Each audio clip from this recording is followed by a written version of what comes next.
Mwase mutya natera mbabuzaako mwebali kwekumira ku Project Media TV gwe atannaba ku subscribinga nkusabye ogende maaso okikole mangu nnyo nsobole okutusaako amawulire gaffe agabeera gakagwawo amawulire gaffe ag'entertainment saako n'aga sports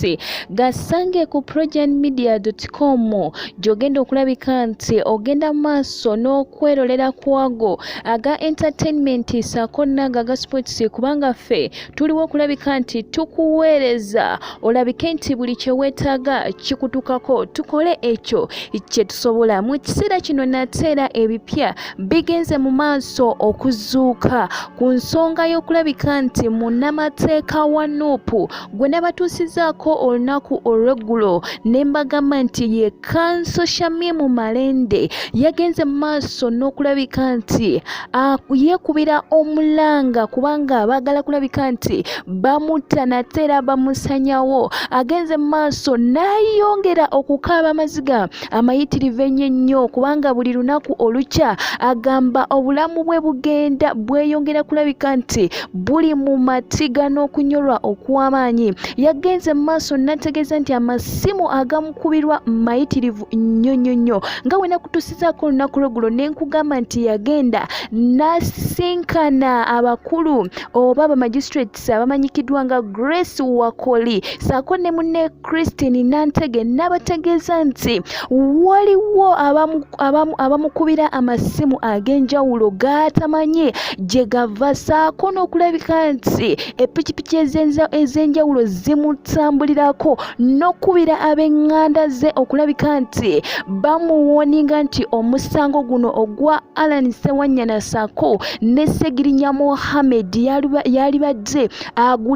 aguveemu taddamu kuguyimiriramo oba wanaaguvaamu baani abagenda okuguyimiriramo nange simanyi ekyo kibuuzo nange nkyebuuza nga ggwe ampuliriza w'okyebuuza naye atagenze mu maaso n'akaaba n'akuba omulanga omuyitirivu omulanga n'agamba bannange muveeyo munnyambe kubanga kino kisusse kino kigenda kulabika nti nateera kisanyawo obulamu bwange kubanga baŋŋambye emisango gino ndabike nti njita misango ki emisango egy'ebikolwa egy'obutujju okulabika nti basooka ne bateeberezebwa ku bijambiya ebigenda mu maaso okulabika nti bisanyawo obulamu bwa bannayuganda e Masaka saako n'obutujju obw'enjawulo bugeze mu maaso okulabika nti bubeerawo mu ggwanga lyattu Uganda era baagala kulabika nti babapaatikako emisango gino nti Alan Sewanyana saako ne Segirinya Mohammed saako n'abakulembeze abakulu aba Nuupu be bali mu kintu kino ababaka abakansala bonna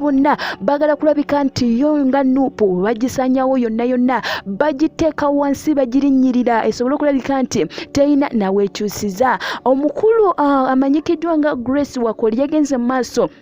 n'ategeeza Malende Shamim agende mu maaso ono munnamateeka asabe obuyambi okuva eri poliisi agende ewa chief oba akulira abasirikale bonna abakwasaganya ensonga z'ebyobukuumi kubanga abasirikale baliwo okulabika nti bakuuma abantu babakuuma bannayuganda n'olw'ensonga yagende mu maaso ategeeze IGP Martin Okoth Ochola alabike nti amuteekerawo obukuumi obw'enjawulo naye kino tekinaba kulabika nti kiteekebwa mu maaso nateera kubanga ye Kanso agamba obulamu bwe buli mu matiga nabatuusaako awera aggulire lino lyerimu ne mbategeeza ne mbagamba nti omukulu Fred Lumbuye Kajube yavaayo n'awoninga n'ayisawo okulabula ku platform ye n'ategeeza nti Shamim yerinde kubanga bangi bagenda kulabika nti bamukubira amasimu kati mu kugaana mu kulabika nti alemeddeko kwe kulabika nti baagala kumwetegamu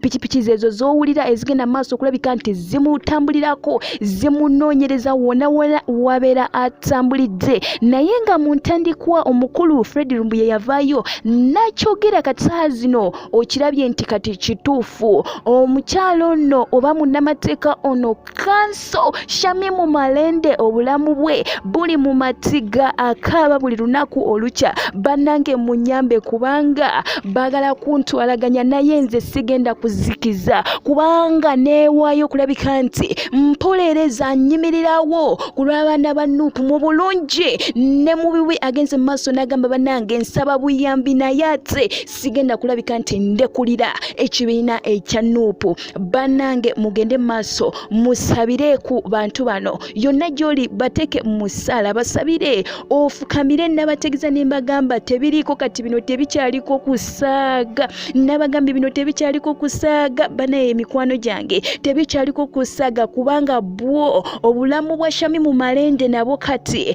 buli mu matiga bannange bannayuganda banaye tuveeyo tusobole okulabika nti tulina engeri gye tuvaayo ne tuyamba ne tulwanirira ku ddembe ly'abantu ery'obwebange kubanga kino kisusse wekyalikomye ennyindo baginyigiriza nateera abagala kulabika nti bagireetera ddala omusaayi erabike nti etirika nja kuba nkutusaako amawulire agakwatagana ku nsonga eno mu bwangu nnyo kamala okusooka okwewungulako wano katono nawe kennyini osobola okunegattako tugende tuvisitingako ku progianmedia.com tusangeyo amawulire ag'entertainment saako n'ago aga sports tusobole okulabika nti nago tugategeera biki ebigenda mu maaso mu ggwanga lyaffe. Nja kuba nkomawo nateera tova ku Progian Media TV kankomewo.